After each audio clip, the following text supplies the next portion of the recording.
Hello, everyone. Today I will be doing a 2024 election where Donald Trump decides to not run for president in 2024. Let's say after 2020, he's like, all right, that's the end of my political career.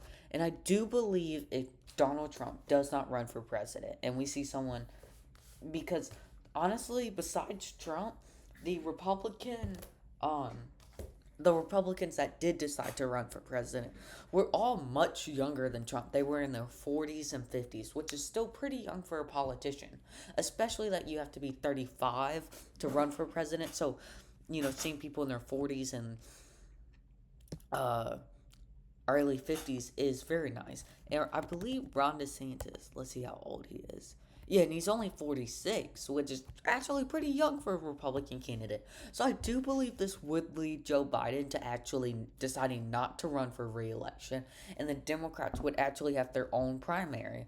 Now, I do think Joe Biden, I don't know if Joe Biden would endorse Kamala Harris in this world.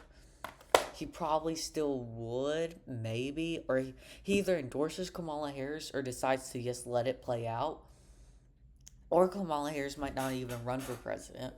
Who knows? But I definitely do not think Kamala Harris is as she showed in the 2020 primaries, Democratic primaries, she wasn't the best debater against other Democrats. She was seen a little bit too progressive, and it's like she's just like this in between of like, oh, I'm progressive, oh, I'm centrist. I don't think it really the Democratic base really knew what she was, and you would go vote progressive, you would have voted Bernie. If you go vote moderate, you would have voted Biden. So I do think uh, the ticket for the Democrats would actually not be Kamala Harris and Tim Walz in this scenario because Joe Biden decides to not run for re-election in this scenario. I do believe it will probably be Gretchen Whitmer and then Andy Bashir on the ticket. Now, um, I do believe Ron DeSantis and Nikki Haley is a much weaker ticket than JD Vance and Donald Trump and JD Vance. And I believe Gretchen Whitmer and Andy Bashir is a much stronger ticket than what Kamala Harris and Tim Walz was. So anyway, let's go ahead and get started with the election. So I'm going to get started with all the safe states in this scenario. Florida will be safe. Ohio, let me pull up a 2024 election map. Or you want, no. JJ. Yeah, I like JJ Maps. Hey, shout out to JJ Maps. I really like JJ Maps. So Florida is definitely going to be safe, and I don't know if Texas is safe. It's probably only going to be likely in this scenario. Still going around the same DeSantis by around like 9.5 points, and that district. And Ohio safe? Ohio's most likely not safe, but especially I do believe if Donald Trump did not have JD Vance on the ticket, he would have won it by under 10 points. So I do believe Ron DeSantis and Nikki Haley will probably only win it by around 9 points, maybe like 8 points in the scenario. Iowa is still safe, and same with Alaska. We'll go ahead and do all the safe states for Gretchen Whitmer and Andy Bashir. Uh, I still do have Kentucky being safe. Some people in the comments are probably gonna say likely because Andy Bashir's the governor there. But we look in 2012, whenever Mitt Romney was the governor of Massachusetts, Obama still blew him out in Massachusetts. So I don't really expect uh, Andy Bashir to really change anything in Kentucky. Colorado's safe, Hawaii's safe, New York, Massachusetts. I do believe in this scenario we won't see such a shift. I do believe that Andy Bashir and Gretchen Whitmer could still win New Jersey by around 10 points. Vermont's safe.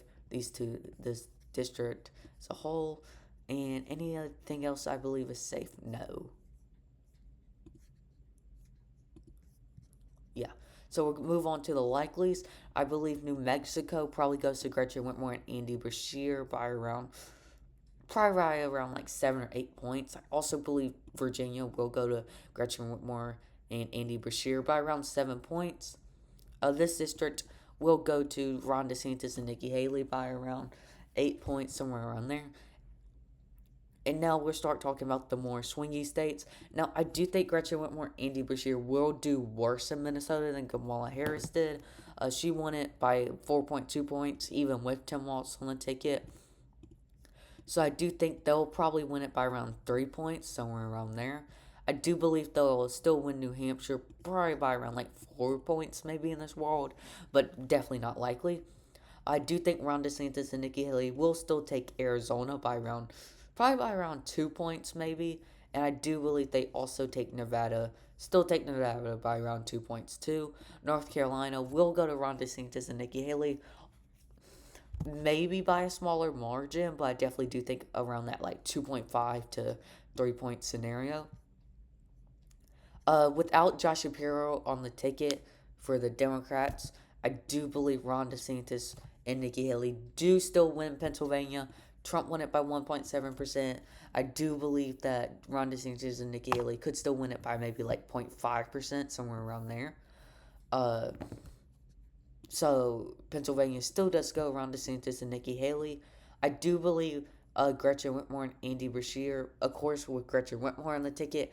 I do believe Michigan does go to Gretchen Whitmer, and also, based off my other shifts, I do believe Wisconsin would shift enough to the Democrats in order for Gretchen Whitmer and Andy Beshear to win it. And then, but I do have Ron DeSantis and Nikki Haley still winning Georgia, but by just barely, maybe by around a point. Definitely not the 2.2 points Trump won it by.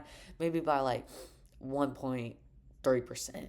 Anyway, this is what I think would happen if Trump decided to not run for re election. And anyway, thank you all for watching and peace out.